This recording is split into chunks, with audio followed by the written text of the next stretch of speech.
E é feito de tinta acrílica, né? Orgânica. Tudo muito orgânico, muito natureza. E não pode tocar, tá? Don't touch, it's art.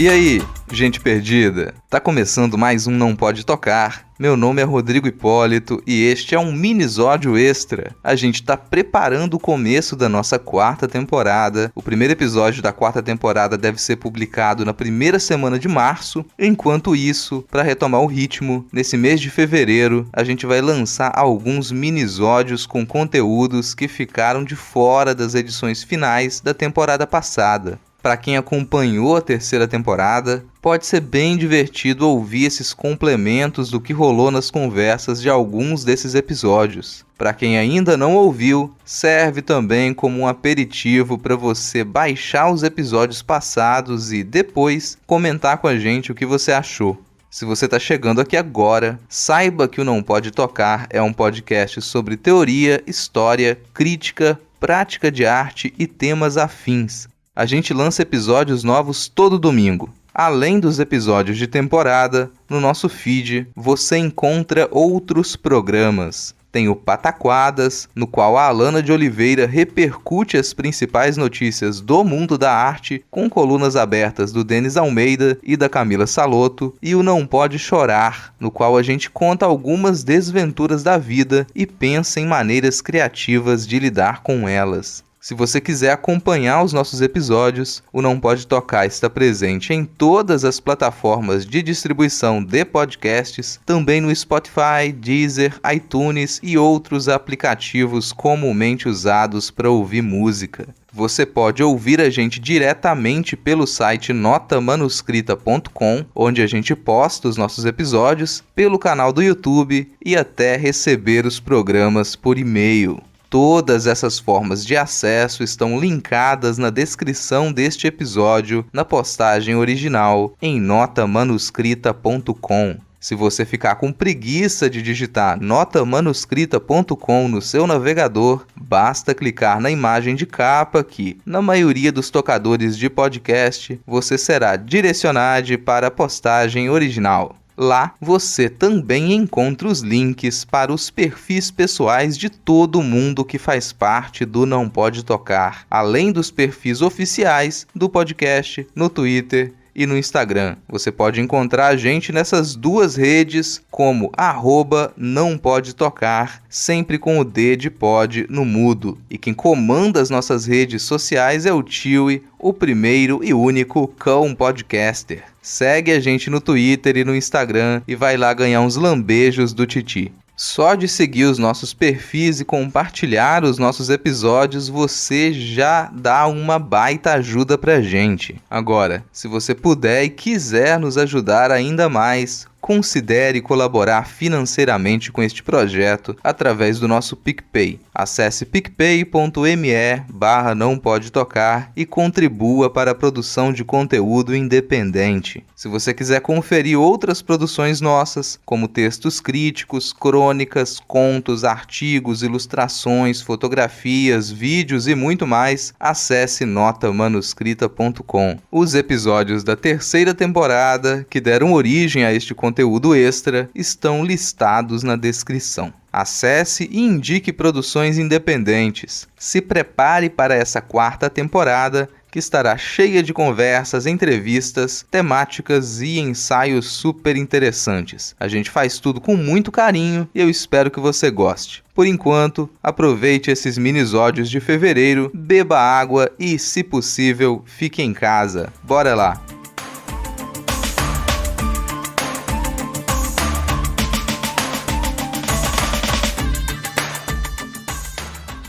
Olá, aqui quem fala é a Domênica Mendes e eu estou aqui para te convidar para participar da campanha #O Podcast é Delas 2021. Como já fazemos as 5 edições, o nosso compromisso é de promover a maior inclusão e promoção de mulheres na podosfera. Para isso, te convidamos a chamar uma ou mais mulheres para gravar um episódio com você. Melhor ainda, que tal convidar uma mulher que nunca gravou podcast antes? Se inscreva e saiba todas as novidades desse ano em opodcastadelas.com.br. A gente está esperando por você.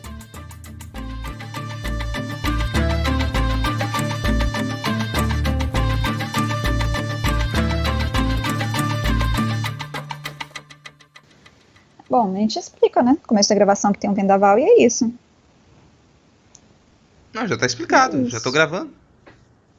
Pô, você já tá gravando? Eu inicio a chamada, já tô gravando já. Ok. Lembrei do Denis falando. Você espirra. O Rodrigo já tá gravando. Então, acho que dá pra gente finalizar com a mesma questão de que vários outros podcasts a gente finalizou, que é o problema do dinheiro, né? Tudo no final das contas. No campo artístico também se resume muito a isso. De fazer essa separação, né? Que atualmente, quando a gente fala mais de livro de artista, vincula um caráter do artista nesse sentido do valor, né, e muitas vezes um valor financeiro, e agora a gente tem as publicações independentes, que se a gente for pensar em um outro momento, talvez incluiria também dentro de livros de artista, igual a gente tem a Feira Plana, a gente tem outras, né, uma galera que não é formada academicamente no campo artístico, mas que vai atuar dentro do campo das artes gráficas e que faz zines ou que vai fazer outras experimentações com o livro, mas que a gente vai chamar de publicação independente. Mas vem mais de um querer se soltar do artista, né, daquela coisa do campo das artes e ir para outros campos. E ser independente nesse sentido, né? Porque parece que tudo que que a gente fala que vem do campo artístico tem algo de um marchand do lado, né, sei lá. Mas aí pensar essas coisas, essas publicações independentes até, cara, muitas delas, pra mim, funcionam muito melhor como livro de artista do que livro de artista em galerias, assim. Uhum. Inclusive fica aquele monte de livro de artista que ele não serve pra ser manuseado e ele se torna basicamente uma escultura, sabe? Você sabe que a gente vai começar a gravar o podcast agora, desse jeito, né? Mas eu acho que, cara, eu tô achando bacana. Qualquer coisa eu aproveito isso depois em algum extra, alguma coisa assim. Acho que é bom, até como reunião de pauta, né? Que a gente nunca faz reunião de pauta. Acho que isso é bacana. Fico pensando um pouco das publicações que eu tava lendo aqui, livros de artista atuais e tal. O que tem hoje em livro de artista. Honestamente, não vou nem chamar de objeto de arte, ou não objeto, eu vou chamar de escultura mesmo, escultura com pedestal, porque realmente é um objeto para não ser tocado, que remete a livro, é uma escultura de livro, e tem aquela escultura de livro e com o título livro de artista e pronto, ela fica ali em cima de um cubo de madeira branco para as pessoas observarem, ou fechado com um acrílico e pronto. Porque a gente tem uma lacuna muito grande, né, entre o que curadores, a instituição artística, ela vai considerar como esse livro de artista, ela vai transformar ele, né? Se a gente tinha, sei lá, na década de 70, uma vontade por livros que circulassem mais, né, de você fazer uma aproximação, talvez, com o zine, nesse sentido, dessa grande circulação, ou de, talvez, também, de uma acessibilidade dele ser mais acessível do que uma obra de arte, ou como a gente tinha, né, alguns álbuns de fotografia, por exemplo, que iam ser vendidos como livros. Mas aí depois a gente tem, ao invés de ter aquilo de eu quero ser acessível, você retira isso e coloca eu quero ser, como é que fala? Eu quero ser único, eu quero ser uma tiragem de 2, 3 exemplares, porque ele vai ser muito mais caro. Você tem essas variações, e aí quando a gente chega nesse momento mais atual, tem também essa outra lacuna, que você vai ter uma leva de trabalhos que vão tentar voltar para a década de 80 com livro-objeto, e aí vem o poder escultural muito grande, e esse pedestal, né, que acaba se criando em volta, por conta do campo artístico, e por um outro lado, as publicações independentes vão funcionar muito mais como livros de artistas desse propósito inicial de circulação do que seria outras produções. Sempre tem esse choque, né, entre aquilo que que se propõe num âmbito mais aberto de experiência, de compartilhamento, de toque, de experimentação mesmo, e que vai ser engolido pelo campo artístico e falar, não, então agora vamos colocar em cima de um pedestal, mesmo que muitas vezes esse pedestal ele não exista fisicamente, mas ele está na ideia, né, eu tenho um livro que ele é um livro de artista, mas ele é formado por placas de vidro que não podem ser tocadas, nesse sentido, sei lá. Lembro de um livro de artista que eu tinha visto numa exposição que era... como que era o nome? Não vou lembrar agora, mas ele tentava dialogar com a ideia de reflexo e de brilho do dia. Então ele ficava no terraço do lugar da exposição. E você via aqueles vidros, era bonito, assim, interessante tudo, mas era um objeto tão escultórico que se não fosse escrito livro de artista e o nome na frente, eu nunca ia associar aquilo com um livro de artista, né? De não tá questionando o que é um livro, não tá dialogando com a ideia de livro, não tá dialogando com nada do que conforma um livro, no sentido não só gráfico, textual, visual ou de herança histórica, nem de experiência, porque a experiência não toca o livro. A única coisa que se aproximava era o título, livro de artista. Aí a gente tem uma complicação muito grande. E assim, fico pensando que tem muito disso. Tem uma das piadas que eu vou... Piada não, um comentário que eu vou fazer na gravação também. Piada não. São comentários que a gente ri. É uma piada, mas é um comentário pra rir. Mas é porque eu sinto um prazer particular em falar mal da Fluxus. E principalmente do Marciunas, que foi o criador da Fluxus. As pessoas amam Fluxus, então essa é uma opinião impopular. Porque, cara, o pessoal acha Fluxus o máximo, assim. Só que, na medida... Quando você descreve exatamente o que o Marciunas fazia na liderança da Fluxus, você percebe que, cara, talvez aquilo fosse um pouco babaca. E uma das coisas mais repetidas com relação à história de livros de artistas são as caixas Fluxus. Os Fluxus Box lá. E aí o pessoal que reclama das Omelette Box, sabe? De todas as boxes que o pessoal faz aí, Magic Box, que vai lá e as pessoas reúnem aquele monte de produto que comprou em qualquer lugar ali a 15 centavos e vende um plano para você receber uma caixa especial por mês a R$200. E você recebe aquele monte de porcaria como assinante de uma caixa. O pessoal que acha isso... acha, isso aqui, olha, tá me dando um golpe, é otário quem fica encomendando essas caixas. O Marciunas fazia a mesma maldita coisa, sabe? O pessoal pega aquelas Fluxus Box lá, tem uma leva de Fluxus Box que era realmente trabalhos de outros artistas que ele coletava ou pedia pra eles e aquilo compunha a caixa. E eram trabalhos de artistas que iam ali e muitas vezes esses artistas eram passados pra trás também. Ele passava a perna em alguns artistas pra poder vender aquelas caixas com o trabalho deles, sem eles ganharem nada. Às vezes nem crédito, tá? Às vezes quem vai dar crédito pra algumas coisas é historiador. Mas o começo desse golpe das Fluxus Box era, cara... Ele se aproveitava do discurso do Champiano e falava, tudo é arte, todas as coisas são arte. E aí ele, mais um outro artista que eu não vou lembrar o nome agora, eles rodavam por Nova York em lojinhas de bugiganga, compravam alguns cartões postais, uns tickets, umas coisinhas engraçadas, reuniam aquilo numa caixa e vendiam como Fluxus Box, dizendo que eram ready-mades, que tudo que tava ali eram ready-mades. Sabe, cara, assim, não foge, né?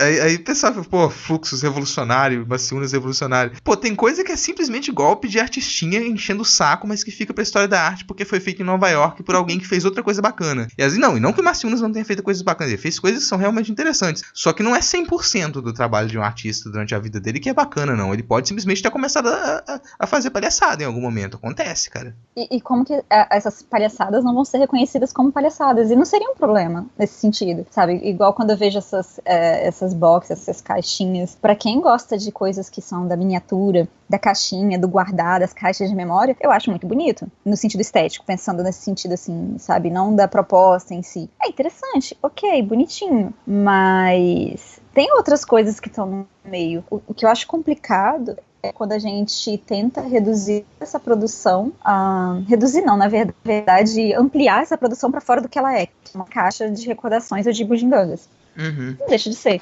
Tem o seu valor, de certa forma, sim, né? Se a gente for pensar em exploração da forma, do trabalho, etc. Mas a lábia que se constrói em cima dos trabalhos a partir da fala do artista, né? O que a gente vai ter dos escritos de artistas, a gente também tem o desenvolvimento da lábia do artista. E que isso faz parte dentro da história da arte. A gente só não encara isso como um objeto de estudo, mas que que faz parte, faz. Mas aí quando eu vejo, igual você falou, né, vamos rir um pouco, sempre quando eu me deparo com esses trabalhos, tanto do Fluxus quanto alguns outros livros de artistas posteriores, né, da década de 70, mais ou menos, eu fico pensando como que todo mundo tava se achando, nossa, super explorador da forma, etc, né? Nossa, e pensando o livro, a caixa, manusear, e aí eu vou encontrar, sei lá, livros do... Nossa, moto maldita. Eu vou encontrar livros que são, por exemplo, o livro ilegível ou os pré-livros do Bruno Munari, que vai ser década de 50, sabe?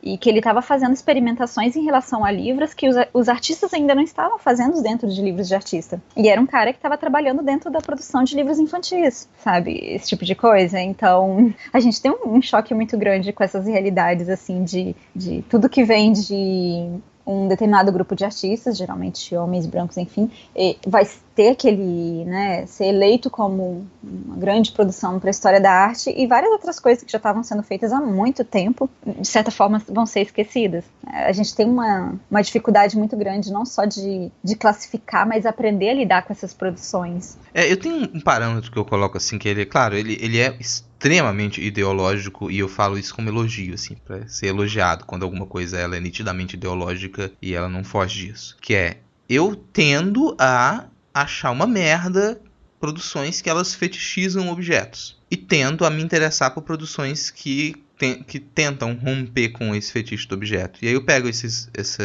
Fluxus Box, por exemplo, e elas fetichizam um objeto. Elas fetichizam qualquer coisa. O que ele está demonstrando ali pra gente não é a estratégia do Champiana. Talvez seja um contrário da estratégia do Champiana, que ao invés de demonstrar que existe possibilidade artística em tudo que está à nossa volta, não, é dizer o contrário. Opa, peraí, qualquer coisa que pode se tornar um produto super valorizado em uma galeria chique. Isso pra mim é uma merda, sabe? Quando o valor que se coloca nisso. Que pra mim é diferente, por exemplo, de reconfigurar o objeto livro. Reconfigurar o objeto livro é outra coisa, é outra história. É o que você está fazendo com aquele objeto livro. E que aí muitas vezes nem vai ser chamado de livro de artista, né? Vai ser chamado de livro objeto, vai ser chamado de uma narrativa visual, graphic novel. Livro-obra. Nossa, a gente tem um monte de nome. Um monte de obra, mas não vai chamar de livro de artista. É mais isso, assim, que me incomoda. Outro exemplo que eu vou comentar também é que pra mim é um exemplo de como o que não é fetichizar o objeto e como se pode jogar com a ideia de livro, brincar com a ideia de livro e ainda assim produzir algo que pode ser enquadrado dentro de outras categorias como performance e happening também. Você comentou agora há pouco das placas, né, de vidro, que se não tivesse o título lá, livro de artista, você não ia relacionar. Dá para fazer algo dentro de categorias, seja instalação, performance, happening, e que ainda dialoguem ainda brinquem com a ideia de livro de artista. Eu fico lembrando do Como Ler, do Paulo Bruschi e do Daniel Santiago, que é um livro de artista, de pão, e que o modo de ler aquele livro de artista era comendo o pão. Então eles encomendaram uma leva de pães especiais, pães específicos de uma padaria muito famosa na época, e fizeram o evento de lançamento do livro Como Ler, numa livraria. E naquela livraria as pessoas iam lá e elas comiam as páginas fatia dos pães. Como ler. Isso pra mim é uma maneira de lidar com isso, assim. E tava... Inclusive, olha, vou fazer esse evento, é um happening, e eu vou fazer esse happening dentro de uma livraria, e tem um objeto que eu vou considerar como livro, que é esse pão. E o que é interessante pra gente aqui é pensar essa relação do comer o livro. E, cara, pra mim funciona muito bem. Dava pra ter uma instalação com vidros e que ela pudesse se relacionar com o livro de artista, mas a pessoa não pensou muito bem sobre isso. Ela quis fazer uma exposição bacana, uma exposição legal. E que pode ter sido uma exposição muito interessante, só não necessariamente se relaciona com o livro de artista. Mas é naquela hora que a gente pergunta, por que livro de artista? Por que livro? Porque, sabe, se você vai colocar um título, o título ele é como um título de livro. A leitura, ela já começa na capa, ela começa no seu primeiro contato com aquela produção. Se ela não começa pela leitura do título, ela começa na hora que você pegou o livro, talvez, sabe, sentiu o peso dele, tudo isso entra dentro da experiência do livro. Então, se a gente tem uma produção artística que ela tem um título que começa como livro de artista, qual é a conexão que isso surge para dentro do olhar dessa produção?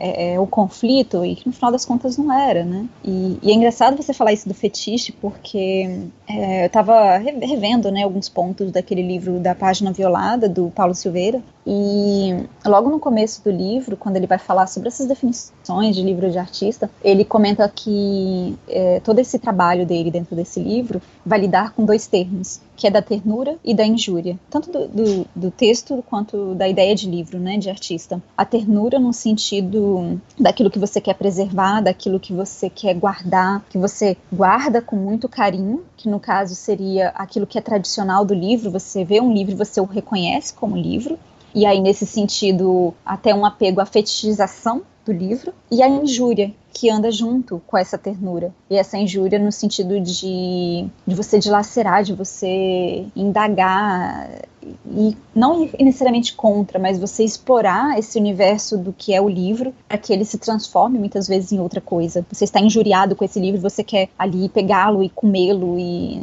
né, como ler, ou você quer fazer qualquer outra coisa, enfim. Você pode fazer uso desse material sem que ele continue ali fetichizado. É meio que você sair para fora do fetiche, né? Acho que ele falava alguma coisa assim. É um esforço de ataque ao fetiche. Então você tem um que é você trazer o fetiche dentro da ternura e o ataque ao fetiche. Na hora que você falou isso, eu lembrei na hora. E é engraçado ainda porque quando você estava falando, poxa, fetiche e essa ideia do comer o pão, eu lembrei daquele livro Pão que ficou... Era livro Pão que falava mesmo? Ou era poema Pão? Não lembro agora, acho que era livro Pão. Que ele ficou na minha geladeira por mais de um mês. Não sei se você lembra disso. Porque eu fui numa defesa, né, de uma pós, alguma coisa assim, e a menina trabalhou com livros de artistas e ela fez um livro Pão. E ela me deu esse livro Pão lá em São Paulo, pensei, vou levar para casa, que aí eu passo o processo de abrir o livro, ela tinha um textinho dentro do livro, e eu vou fazer todo esse processo. Só que a vida que fazer, o livro ficou na geladeira durante um mês. Lógico, ele não sobreviveu, né, então não podia comer o livro, como era a proposta, e ele ficou cheio de bolor, ficou todo errado. E eu ainda falei, quando eu coloquei o livro lá, que eu falei, gente, cuidado que tem um livro na geladeira. E eu lembro de alguma situação assim, de minha mãe chegar em casa e falar, Fabiana, por que você colocou um livro na geladeira? Que eu avisei, acho que por WhatsApp, sabe? E ela falou, não tô achando o livro. Eu falei, não, é esse Pão. E tava escrito livro Pão, né? Só que ela não tinha lido, que ela tava sem óculos, né? Não enxerga sem o óculos. E aquilo ficou na geladeira muito, muito tempo. E no final das contas, a experiência com o próprio comer o livro, como ler, foi completamente diferente. Mas mesmo assim, ainda tava dialogando com a ideia de livro. O problema é quando a gente tem essa fetichização em que você torna aquilo ali algo que você não pode mexer, nem indagar, nem dialogar de verdade. Você consome de um modo muito restrito. Que esse aí foi um livro que envelheceu mal, né? Um livro que envelheceu mal, exato. Que morreu antes ainda de ser lido. Porque você tem vários processos, né, para você ler um livro. Não é assim uma coisa... Você não tem um manual de como ler, necessariamente. Até por isso, a experiência, né? Sim, né, cara? Assim, se a gente não conseguir gravar depois, eu vou lançar esse episódio assim. Apesar de ter sua voz ser falhada algumas vezes e tal, né? E tá com chiado, mas as pessoas aguentam. Amanhã a gente tenta gravar. Aí eu pergunto, você quer ouvir o que as coisas que foram ditas aqui antes de gravar amanhã, pra lembrar, ou você acha que tá de boa? Não sei, acho que não precisa não. Eu lembro, eu anotei aqui fetiche, pão, dá pra lembrar, eu acho. Claro que não, dá pra lembrar. Amanhã, fetiche pelo pão, que... O show era de patati patatá. Era de patati patatá. Só que eles não vieram. Eu acredito que patati patatá não fez essa palhaçada. Quem quer brincar nesse avião, levanta a mão. Nossa, eu falei pronto, a pessoa já tá no gatilho. Não, já tava aqui só na frente do computador, só esperando. Meu Deus. Mas não é nada de comida não que eu tô tonto, é estresse mesmo. Eu já cheguei à conclusão de que eu tô tão estressado hoje, no decorrer dessa semana, né, que eu, enfim, fiquei aéreo demais e aí comecei a ficar tonto. É tudo fruto do estresse. Isso é tipo labirintite, né? Então, é tipo labirintite, eu já senti isso antes, que tem um líquido no ouvido que se você ficar desatento demais nos seus movimentos, enquanto você olha para um lado, faz outro movimento, ele pode sair do lugar. Seu ouvido pode sair do lugar. Então, aí tem uns exercícios para se fazer para ele voltar pro lugar. Eu senti isso antes, fiz os exercícios uma vez e deu super certo. Tipo, terminei os exercícios e voltou. Tem um nome para isso, mas não lembro agora. Mas eu senti isso acho que faz uns 2 anos, 1 ano e meio. Não, o ano passado. Ano passado, né? Acho que Aí eu diz lembro a de Alana alguma que o coisa. negócio é alguma coisa de cristais, mas eu me lembro muito bem de ter pesquisado muito disso e não ter visto a palavra cristais. Eu tinha visto algum líquido no ouvido, mas não era Líquido cristais. cristalino. Líquido cristalino. Mas tinha até um nome. Peraí que ela tá vendo ali. Mas enfim, não precisa se preocupar não. É cristais mesmo que fala. Eu tô esperando que você me dá o nome do negócio, porque tinha um nome lá. Eu quero comprovação. Não sei o que lá. VPPB. Para alguma coisa. Paroxística. Paroxística. Isso aí. Era uma O Drauzio Varela. vertigem paroxística. É os cristais do labirinto. Eu falei que tinha, né? Mas era nos que eu pesquisei todos, não tinha cristais, era líquido. Mas é o labirinto mesmo. Mas aí depois, se não voltar, normalmente depois que eu dormir vai voltar, né? Ele vai estabilizar depois de um tempo com principalmente o olhar. Tem uma questão com o olhar aí. Interessante. Depois que eu não sei se você vai lembrar como que são esses exercícios ou algo assim, porque minha mãe de vez em quando tem essas coisas por causa de estresse, né? Ela desenvolve labirintite. Se ela conseguir pelo menos fazer alguma coisa sem tomar remédio, porque ela adora um remédio. Mas Seria então, ótimo. quando eu pesquisei, isso é super comum e normalmente é por conta de estresse, porque a gente vai simplesmente. Quando a gente tá super estressado, a gente começa a fazer todas as coisas desatento, sai andando sem olhar porque a gente tá fazendo direito. E aí, numa dessas, a gente faz um movimento simples, só que o olho. Porque a nossa percepção, né, do espaço, ela é, de certa maneira, dosada pelo labirinto. É o labirinto e o olhar. É aí que a gente consegue ter noção de espaço e não ficar tonto. Quando a gente faz alguma coisa errada, um movimento súbito ali, a gente vai e fica tonto. Que é um negócio de líquido mesmo. Ah lá, ela tá vendo agora que tem negócio de líquido. Agora ela tá pesquisando lá, tá vendo? Mas é isso, assim. Por isso que eu fiquei tonto. Eu tô comendo Pringles pra ver se, pelo menos, assim, dá um gás na... Como é que fala? Pressão. Se a pressão sobe. Nos cristais. Que estavam interessados em discutir os estatutos conceituais, que estavam interessados em discutir arte conceitual e consideravam que a linguagem, ela era ali o... Tentar pensar como é que eu digo isso, eu tô completamente desatento. Mas tá indo bem, só Não, reformula a ideia. Deixa eu só realmente pensar no que eu tô falando, peraí. Esse Quer que coletivo... Não, eu tô pensando, eu vou falando. É porque eu tava falando sem saber onde eu ia chegar, entendeu? E isso é um complicador. Deixa eu te interromper então. Interrompo, Como uma vou cortar ali mesmo. na parte do Ed Rush e vou só falar do... Eu já citei o Arte e Linguagem, não vou tentar falar o que eles eram não, mas deixa eu tentar pegar um cigarro lá, porque senão eu não consigo pensar sem fumar enquanto... Deixa eu rir aqui, um minuto, peraí, pra ver. Tô com medo. É porque entrou uma borboletinha dentro do escritório. E aí você pode imaginar Ela que... quer ler o livro de artista. Você pode contigo. imaginar que a Alana tá em crise aqui. Deixa eu levantar e tirar a borboletinha do quarto. Não, eu vou tirar. Você também quer uma borboletinha, Nori? Ah, meu Deus, olha o dengo desse cachorro. Tá com ciúme, Titi, que ele foi tirar a borboletinha do quarto? Você não tem borboletinha? Ai, Nori, solta o microfone. Vem, borboletinha. Eu tô tonto, borboletinha. Não faz comigo, não. Eu vou sair do quarto pra você terminar de gravar. Vem, borboletinha. É seu novo nome, Nori. Se eu falar borboletinha, você vem. Oh, meu pai. Pode gravar. Voltei. Oi. Não consegui pegar a borboletinha que ela subiu aqui. Foi pro teto. Mas o exemplo que... O show era de patati Show era de patati patatá. Só que eles não vieram. Eu acredito que patati patatá não fez essa palhaçada. Quem quer brincar nesse avião, levanta a mão. Quem quer brincar? Arrasou.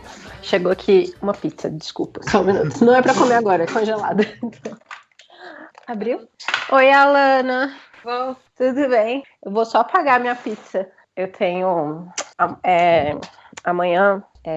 uns alunos meus vêm aqui em casa porque são as crianças, né? Uma tem 11, a outra tem 12 e a outra tem 13. E eles vão se mudar para Inglaterra semana que vem. Eu tinha prometido para eles, assim, quando a gente começou a fazer as aulas online, que eu ia fazer brownie para eles, porque eu achava que ia durar muito menos essa quarentena, né? Olá, tudo bem? Tranquilo. Pra dentro. É débito ou crédito?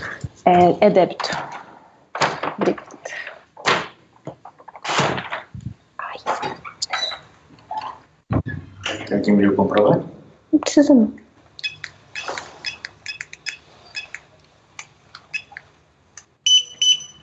Tá, obrigada. Obrigado, você.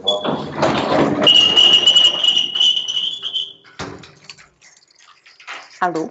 Oi. Oi. Vocês estavam aí o tempo inteiro, né? A gente tá. Não, os extras de férias vão ser ótimos nesse final de temporada. Vocês já estão gravando? Já, tô gravando tudo. Ai, meu Deus. Esse tempo todo eu devo ter saído de casa 5 vezes. Devo ter pisado fora de casa 5 vezes. A Alana vai ao mercado 2 vezes por semana, 1 vez por semana, e eu não tenho pisado fora de casa. Provavelmente eu vou me assustar muito quando eu realmente sair de casa, cara. E como vocês dividiram isso? Não, a gente não é nem como que a gente dividiu isso, assim. Acho que foi acontecendo, cara. Aconteceu, porque basicamente eu prefiro ir no mercado do que deixar o Rodrigo ir no mercado. Eu prefiro eu fazer as compras. E eu acho melhor ir sozinha do que em 2, porque acho que eu vou mais rápido. Justo. E quanto menos gente, melhor, né? E aí acabou ficando assim. Eu tenho uma tendência de ir ao mercado e sair puxando coisa, sabe? Eu não vou olhando muito. Tô passando pelo corredor, isso aqui é bonito, joga pro carrinho. Isso aqui é bonito, joga pro carrinho. Ele acaba pegando mais coisa do que precisa. E aí ele fica estressado com a quantidade de gente. E ele chega um momento que ele não consegue mais raciocinar. E aí quando chega em casa, a gente vai ver, tipo... não esqueceu o que deveria. Não comprou alguma coisa que já tinha. Entendi. Cara, eu tô assim, mentalmente, eu até tô me saindo bem. Mas meu negócio é que a gente, né, gosta muito de bar e ficar esse tempo todo sem ter nenhum lugar pra ir, assim. Acho que a gente é meio antissocial, então pelo menos assim, a gente não sente tanta falta nesse sentido. Mas de vez em quando, ver alguns vídeos antigos, igual outro dia eu tava vendo, aí bate uma tristeza de não poder ver as pessoas. Pô, não pode ter tio, cara. Assim, eu vejo o vídeo do tio e aí eu fico triste. Porque, pô. Gente, tudo bem. Gente, foda-se. Agora não poder ver o cachorro, cara. Lembrando que um casal de amigos nossos que eles. Quando eles adotaram uma gatinha, super arredia com todo mundo. E a gente chegou pra visitar eles, é questão de minutos, assim, a gente olha pro lado e tá a gata super se divertindo com a Lana, assim, não sei o que a Lana tem com o gato, mas eu não consegui me aproximar da gata, da Nix. Aí a Lana chegou lá, daqui a pouco ela tá lá no chão, se enroscando com a gata lá. Encantadora de gato. É que ela tinha acabado de chegar, ela não conhecia ninguém. Aí vocês estavam conversando, aí eu comecei a me aproximar da gata, porque assim, eu vou na casa das pessoas, eu vou dar atenção pro bicho. Claro. Sim, sempre. E aí eu comecei a ir aos pouquinhos, aproximando, e ela começou a brincar comigo. Eu tenho uma amiga que aconteceu isso também, quando eu fui na casa dela. Não de ela ficar se enroscando, mas ela não me morder, porque ela disse que ela mordia todo mundo, e ela, tipo, me cheirou e brincou comigo um pouquinho, a bovoar. É sempre bom, né, quando um gato que não gosta de ninguém gosta de você, porque aí você se sente especial. O tio é um que é meio desconfiado, assim, de pessoas novas. Quando ele conhece, ele late, ele não fica... Ele super mimou desde o começo. O tio nunca foi arredio assim comigo. Já em pouco tempo já tava deitando no meu colo. Me deu bem com os bichos. Eu vou contar uma coisa que provavelmente eu vou cortar do episódio. A Lana já ouviu essa história. Cara, tem uma das experiências... Assim, eu acho engraçado agora, mas me irritou já muito sei na época. O que é. A história tem detalhe demais, eu vou tentar resumir, mas uma vez tô lá na casa da Fabiana e vou mostrar um aplicativo pra ela e pro André, que era um aplicativo pra encontro de casais, assim. E aí eu só instalei na hora, como era mais localização do Espírito Santo, tinha pouquíssimas pessoas cadastradas. E eu mal instalei, eu já recebi uma notificação. E que não era igual o Tinder, curti, não curti. Era amei, não amei. Então eu recebi um amor na hora. E assim, pô, a gente começou a brincadeira a conversar ali. Conversa vai, conversa vem. Marquei o encontro com a pessoa tempo depois, assim. E era... Mas por que você não vai deixar essa parte no episódio, Rodrigo? Não vai porque as pessoas ainda estão por aqui ainda. Assim, o Espírito Santo é muito pequeno. E por que eu não vou? Eu vou te contar por que eu não vou contar os detalhes, então. Por que eu não vou deixar isso no episódio? Por que dá pra localizar, assim? Pô, na época eu tava... E depois disso ela já tinha marcado uma casa de swing. Aí eu falei, eu não respondo mais. Eu não tenho nem... E aí aquela história de eu não tenho mais idade, desculpa. Eu não tenho mais idade pra poder ter ganas de frequentar casa de swing. Desculpa, não dá, cara. caralho. Essa história que eu vou deixar de fora, mas... Mas, assim, cara, eu vou... Em cima disso, mas vai ter o corte, eu vou puxar outro tópico. Vai. Cara, não, eu... O show era de patati patatá. Era de patati patatá. Só que eles não vieram. Eu acredito que patati patatá não fez essa palhaçada. Quem quer brincar nesse avião, levanta a mão. Quem quer brincar, Volta um pouquinho aí. Nossa, Deus, você tá ouvindo isso? Tô ouvindo. Tá. Espera tá ouvindo passar. Isso, Rodrigo? Tô ouvindo, espera passar. Meu microfone tava no mudo, foi mal. Espera passar, espera passar. Nossa, eu acho que é aquela coisa brega de aniversário. Ai, meu Misericórdia. Por que a pandemia trouxe isso pra gente?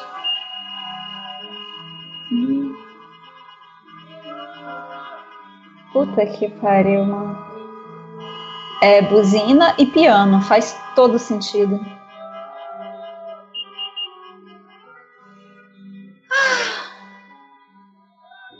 Mas o que tá rolando? Eu vou abrir a janela só pra tu ouvir. Puta merda, cara. Nossa, a Nori ficou louca. Peraí que eu preciso abrir a porta pra ela.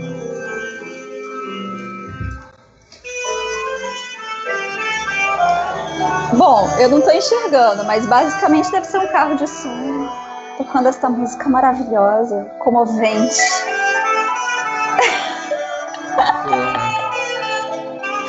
Puta que pariu. O que é isso, moço? É um aniversário pra mim. Eu acho que eu vou lá, Rodrigo, eu já volto. Pera aí, rapidinho. Eu não sei se você pode pausar a gravação. Vai lá.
Rodrigo? Tô aqui, espera passar isso. Ai, a pandemia vai ter que ser muito estudada. Vixe, nossa senhora, emendou uma coisa na outra. Eu tô achando que você vai longe.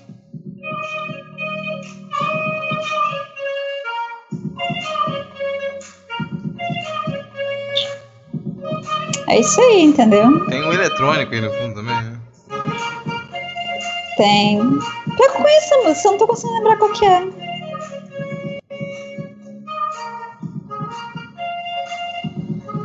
É a música brasileira. Você é Bruno Mars, né? É? Ah, nossa Deus, não, é aquele do Maroon 5. Ah, é, Maroon 5. Que é, o clipe dele é figurado no negócio de casamento. É verdade. E aí faz sentido, que eles estão comemorando as bodas de prata, né? Isso.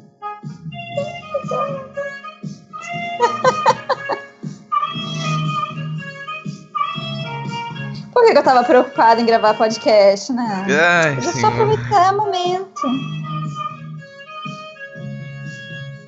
Isso se chama complexidade narrativa, entendeu? São questões simultâneas. Eu estava falando de simultaneidade. É isso. Acontece uma coisa, enquanto essa coisa acontece, que é gravação de podcast, acontece outra. Em algum momento elas se encontram. É isso. Mas você tá vendo por que podcast grava as coisas tarde da noite, de madrugada? Por isso, realmente. Faz todo sentido vocês quererem gravar 11 horas da noite.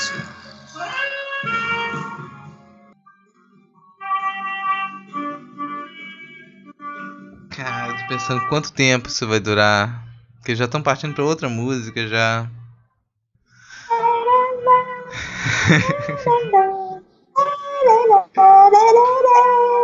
Mas ó, essa aí já é musiquinha de fim de festa.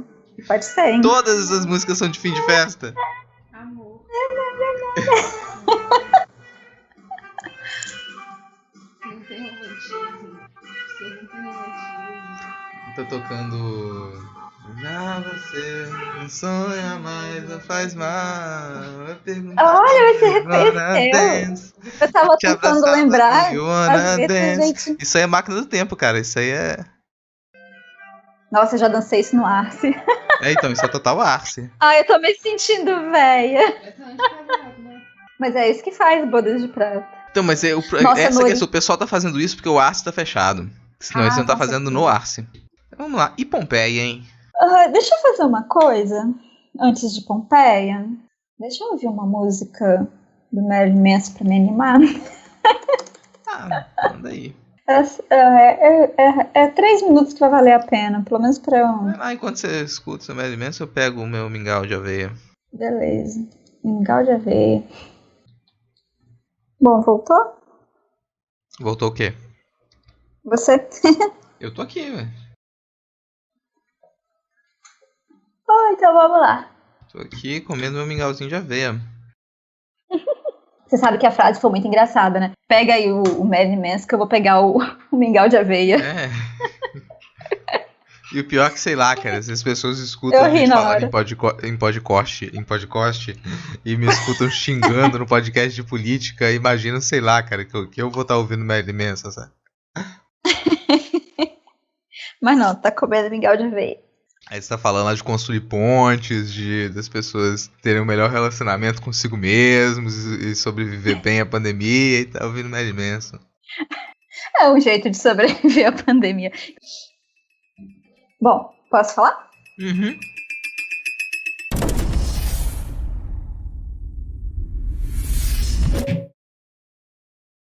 Por que eu tô aqui? Porque o juiz me considerou louca, tirou toda a minha grana da conta, tirou tudo, eu tô presa nessa cidade maldita e não posso ir pra lugar nenhum. É por isso que eu tô aqui. É fazer o quê? Teve que vir pra cá? Claro, não é que eu tive que vir pra cá, eu nasci nesse maldito lugar. Lugar de igreja, lugar de cristão, eu não sou cristã, não tenho religião e o juiz me prendeu aqui. E eu não posso sair. Aliás, você é um gato. Muito obrigado.